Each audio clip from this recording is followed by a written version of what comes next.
All right, we're live. Sir, episode 0 of the Cyber Yep. Coffee Hour. Yes, sir. It's been a long time coming, man. Um, I know when we kind of going back when I was working on my dissertation and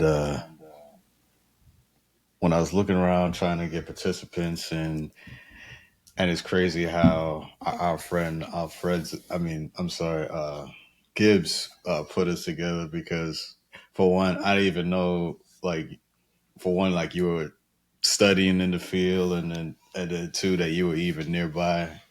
So Right. he really made that happen. And then just from the discussions we had, uh, I was like, man, this is great, man. We had to see how we can. Cause I wanted more.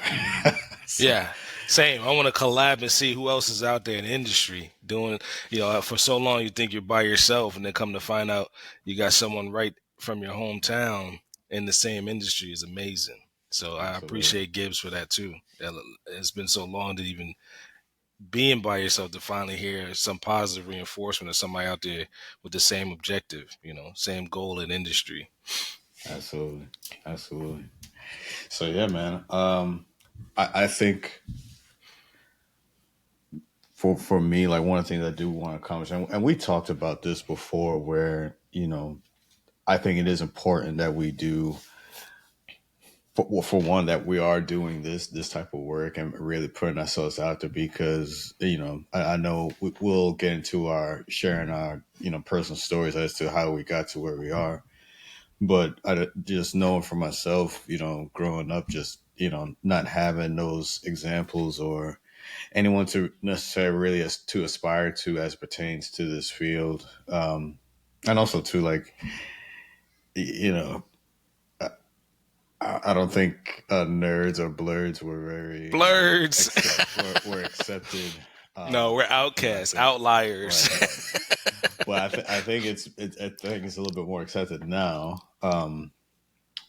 So you shouldn't feel like you have to be ostracized or feel uh, left out or less than because you like to read or study. That was the thing you always get made fun of for doing those things. But now, I mean, a lot of those same smart people are doing very well right now. Right, right. So And going off of that, it sounded like one of my favorite books growing up was called The Contender, right? And a lot of mm, times that conditioning of a boxer or an athlete of any sort seems definitely relevant today, right? Most of that being in the gym or being conditioned, if you will, to do cybersecurity came from being out there contending and leveling up and getting certifications and going to employers who didn't maybe never understood their cybersecurity goals, right? So being that contender, if you will, in cybersecurity might have helped, but it also separated me from the crowd a little bit. I don't know if you share the same outlook, but it definitely feels like you had to contend, like you had to go out and find out by yourself where the cybersecurity goals might be or where the cybersecurity jobs were, regardless of hearing their shortages or regardless of there being, differences of opinion of how you get into cybersecurity or not, especially 10 or so years ago. But more relevant today, it pays off, right? I feel like the prize fighter today, absolutely, absolutely. you So know. yeah, so I do want to kind of maybe even get a little bit into that. I know we both have our respective stories of how we got started, but I mean, I guess we could share. Just like to learn from you. Just like, what was your first exposure to IT? What was the point in time where you was like, man, I really want to explore IT/cyber. How far do you want to go back? I think for me, the world changed when I got a PlayStation 1. Right. So I Oh, have a cousin who, I respect his privacy, but he was already a tinkerer. Right. And he was a video game professional. Right. And he showed me how to repair a broken PlayStation 1 with a right. Casio CD player. And from that moment, I was like, what is this? What is this that you're doing? What is this? How were you able to put this together from a completely different device? That he was the first one to tell me, I think that's called computer science. right? Okay. Right. Okay. So we were video gamers, and the internet was just coming online, and he would go out and find different booklets or manuals to gaming consoles and cheat codes. That's the first time I ever heard that was because of my cousin. And he said, man, when this becomes big, I'm sure you can work in this field. And I took him seriously. He was the only person that was talking like this back, years ago. And he told me, "Hey, man, if you want to go to school for this, I'll let you know. I'll let you know when I go to school." And we had separate paths. He went to Monroe College, and I decided to go in the Air Force. And after we met up the following summer, I didn't make it to the Air Force. He was in Monroe College doing computer science. Right. And I said to him, "Hey, man, how do I do that?" And him, my sister, and another friend, Gibbs, were already in Monroe College. Right. So I took, whatever I had from the Air Force and brought it there, and I placed as a sophomore taking their test. And the first thing the counselor said to me is, "Well, do you want to do criminal justice?" I said, "No, I'm not really looking to become a police officer or be in law enforcement." "Well, do you want to do business administration?" "No, I don't think I'm boardroom ready. I don't think Right. I'm going to have the chops to run my own business yet. Which field or which major do the other two rely on?" And she told me information technology. And I did that. I got into information technology shortly after being convinced that that's where the world was going by my cousin. And he finished his associates in computer science. Um, Outside of that, I mean, I would say I always had a knack for the gaming consoles being the systems of the future. Looking at going to school for IT, you couldn't tell me that every other field wouldn't rely on IT back in the 2000s, right? It was still pretty early. No one was really talking about information technology. The recession was kicking off. That's another thing. I was in Right. school. I got into school before I even knew what I wanted to do, or let alone what a recession was.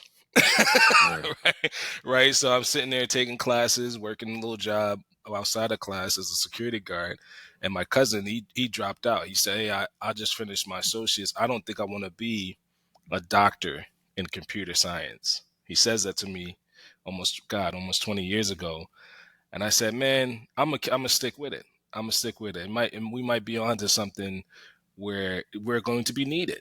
We're going to be needed to build systems, secure them." Was a question because again, his mindset was finding ways around, you know, security. Let's just say that. Right. And my thing was defending against my cousin, defending against people who had the tricks of the trade, knew where the cheat codes were, could find means to compromise the system if he wanted to. I had to think of how to become the time was called an internet security researcher. Now today is cyber, but the professional job was information security officer. I knew that role. Mm-hmm. I went down to apply in New York City for different jobs. They said, "Hey kid, no, you don't have enough experience." I would go to look for sysadmin jobs and Windows sysadmin at the time. "Hey Mm-hmm. kid, you don't have enough experience." And the first job took a gamble on me as a help desk analyst. So while I was in school, I applied to a company in Greenwich, Connecticut, and they gave me my first opportunity as a help desk analyst. And from that moment, I was hooked. From that moment, I grew up in that field, my first job, and graduated into the recession through that job. Before I graduated, the recession kicked off, and luckily, I finished and had a help desk job.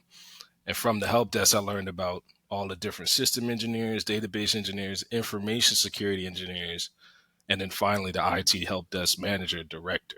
Right. So I learned the structure pretty early. And the one that stood out the most was the information security engineer. Well, that's not true. The first one was a system engineer. Right. System engineers were building all the other, divisions, if you will, in the IT department. And the person that was kind of blessing those folks were the information security engineer. So I had to make the decision: do I want to stick in the help desk, or do I start building my career to pursue the other roles I learned that assisted the on-premise help desk? I'll say that because again, today we're in the cloud and things like that. But back then, you had like a specialist. You had a database engineer, network engineer, information security engineer, system engineer, and they all collaborated to build out the help desk. Um, so I'll say that like through that journey, I decided to become a sysadmin for whatever reason. Mm. Because I knew somebody had to have all the keys to the castle, and then learning Linux then was a big factor, and then learning how to secure Linux platforms played a factor in that. And then during that time, and they're just like today, they were saying there were shortages of Linux sysadmins because of the recession. People were downsizing Windows divisions, Windows IT groups. People were also going on Red Hat Linux at the time. Red Hat 4, believe it or not, was the Linux of choice back then. And I had to make a choice. I couldn't run Red Hat in my living room. Right? I had to Right. pick a Linux distro that I could stand up myself. And at the time, it was Ubuntu 604. 604 and 704 was what I learned Linux on. And from there, I learned how to secure it. I learned how to stand up the file system, install it secure, stand up the major system, desktop and client. And then I took that into my second, um, IT job, which was a desktop analyst. Right, there was a person who came in, assessed the client systems, connected it to the back end, and then said, "Hey, let's run an audit." The first time I ever heard of audit was during this job, and what that encompassed was how many systems have outdated software, how many systems have particular proprietary solutions on it, and how many accounts exist on a domain, a corporate domain. Right. And that was my first taste of realizing that it was not how advanced the environment was, but how we're going to downsize it because of the recession. Um, Collapsing that particular employer's environment made me get used to the IT auditors that were there and the security folks that were looking for unpatched software all those years ago. Then a guy looks over at me and says, "Hey, do you want to be a junior sysadmin?" "No, I want to be a senior sysadmin." How do I get there?" "Well, you don't know security, you don't know Mac OS. You should get those first. And I Right. did. I went out and got my job. I worked at a job in the Apple store to get what I was saying, my Mac experience, only to come to find out that that company was laying off the employees there. So long story short, I got into cybersecurity as a survival mechanism. I adapted to all of the environments that were insecure by design. Because be honest with you, 10 and some odd years ago, no one was talking about security until the first public company got compromised. And I took that as a signal. Well, I'm already in place. I'm already here to do the Right. security job. Why not go back to school for it? So I went back and got a master's in cybersecurity. Well, three masters in cybersecurity. The Wow. biggest thing, Okay. yeah, the biggest thing was for me. What was this all? I'm sorry. Was this all with Monroe, or No, this was is Monroe way not after. in? Sorry, my bad. This is way after. I had already been in industry by this time 10 years.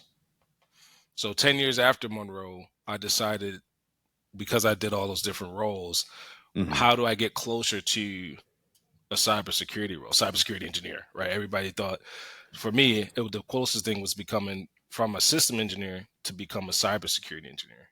10 Right. years after I got my undergraduate degree, I saw, I guess, for me, I saw the trends over that time period leading to, hey, we have to secure systems first, right? System engineers have a big enough task of defending an environment, upgrading the environment, but they don't necessarily have the security chops, right? You're not really there to say, hey, how many vulnerabilities we can patch inside of the system. Sure, you Right. can do it, but wasn't in the scope. At least 10 years ago, wasn't in the scope of your responsibilities to patch all of the systems. And for me anyway, the little limited experience I had, it didn't come until I went to a different employer, a bigger employer, that became my responsibility. I had to relocate to Richmond, Virginia to get that job.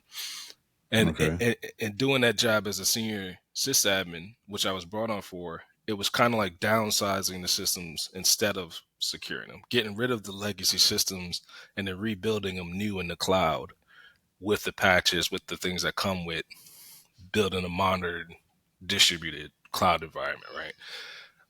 So off of that, while I luckily I went to school, got accepted into Utica University, right? And the reason why I Yeah. picked them was because they were the only ones that had federal accredit. I'll say federal accreditation, right?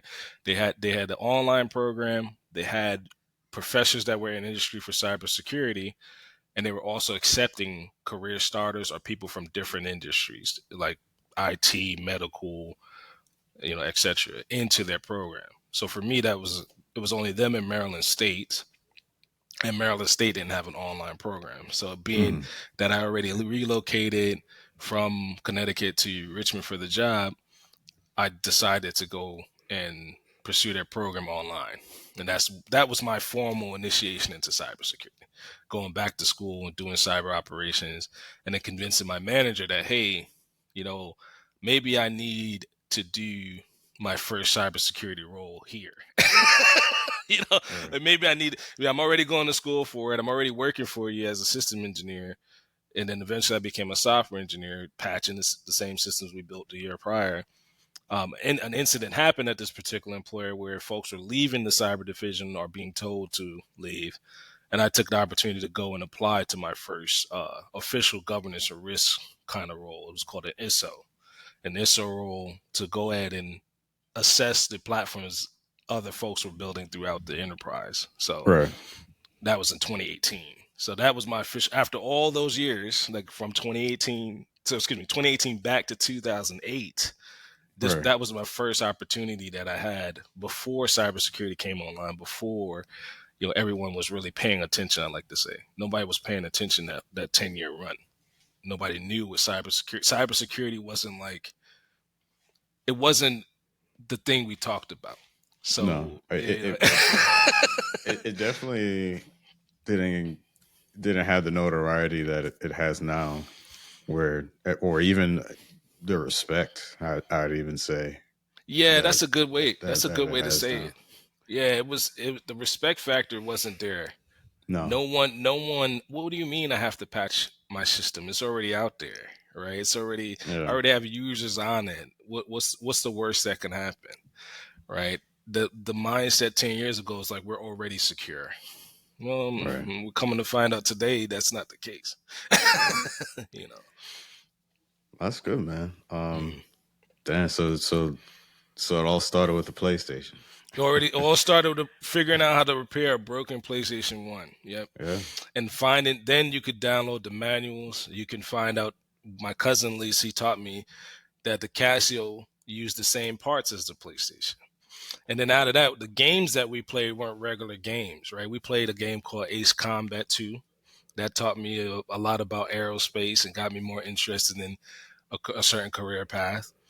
And then we played all of the outlier games that taught, was kind of like, we call them virtual missions, but they kind of taught us how to build other systems, right? How to build a gaming system, right? Game Informer magazine was the first thing I remember reading back then. Oh yeah. Yeah. I have a Right? I had a few of those, a few Yeah. copies of those. Yeah. And from that, yeah, video games is really what started me. I tell my career, I tell myself every day, my career feels like a platform game, right? Mm. Right? So yeah, it's all started with the PlayStation, learning how to repair it, learning how to beat some of the games on the system, learning how to level up, right? Leveling up came from that. Boss Right. battles came from that. Different raids, right? So moving from an employer to another employer, I taught myself that was the raid, right? I had to get a certification. I had to get a degree. I had to have experience under my belt. And any job that I went to, I kind of started modeling it to what I have today and where I could be in the first 2 years of employment at that particular, wherever. It didn't matter. To me, I think I could get any job in cybersecurity because I'm thinking of it's a raid. It's a raid for Right. me. So Well, that's cool. That's cool, man. Well, that was definitely a great story, and I think I firmly believe stories like yours, ours, we'll put out there. It needs to be heard. 'Cause I'm sure that there are others who may share that same story. Like, oh, I worked on maybe even a Nintendo or something yeah, that they were just N64 or something. tinkering around with, you know. But I think that's cool, man, because it definitely shows that curiosity and how that you was able to build upon that, leading into your career. So I think that's amazing, man. Yeah, and Um, I extracted a lot out. I mean, it wasn't as easy as I like to say it was. I mean, the biggest hurdle was figuring out how important cybersecurity is to the company I'm applying to.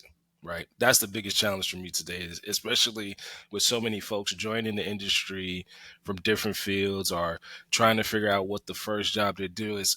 You're not necessarily equipped to know how important cybersecurity is to the particular person you're employing to, right? You have to do your research and say, well, have they been breached, right? Have they gone out on raids and done vulnerability disclosures, right? Some of these tricks I Right. had to teach myself as I grew into the role, especially from my last employer, was a lot of times they're not assessing themselves. They're not running a pen test. They're not looking at how old a system is or how relatively new a system might be with vulnerabilities in production. So some of these things I try to mold into my kit, if you will, or my I like to say paladin armor before I go Hmm. out on the next adventure, right? Before I go, and that's straight from video games. My favorite video game that taught me that was Fallout, right? Go out before you go out, have the equipment you need to go to any particular employer because you don't know how important that cybersecurity objective is to them or not. It might not be. It might be a bottom line item, right? It might be, hey, Right. we ran this platform for 25 years. We didn't consider rebuilding it because of a critical vulnerability. Right. Yeah, I wasn't necessarily equipped for that thinking until a few years ago. No, that's cool. That's what's up, man. Um, I th- I think this is a good stopping point for us. You know, our initial First episode cut. 0, first cut. So, nah, man, I mean, this is just the first of many. So, I definitely appreciate you doing this, being on this journey with me as we do this, and really, I'm looking for many cups of coffee as we Yes, sit for sir. the cyber coffee hour. Yes, sir. Um, yeah, man. So, like I said, we'll do this again, and let's keep educating the masses. Absolutely. I appreciate it. Thank you. All right, thank you, and we are out.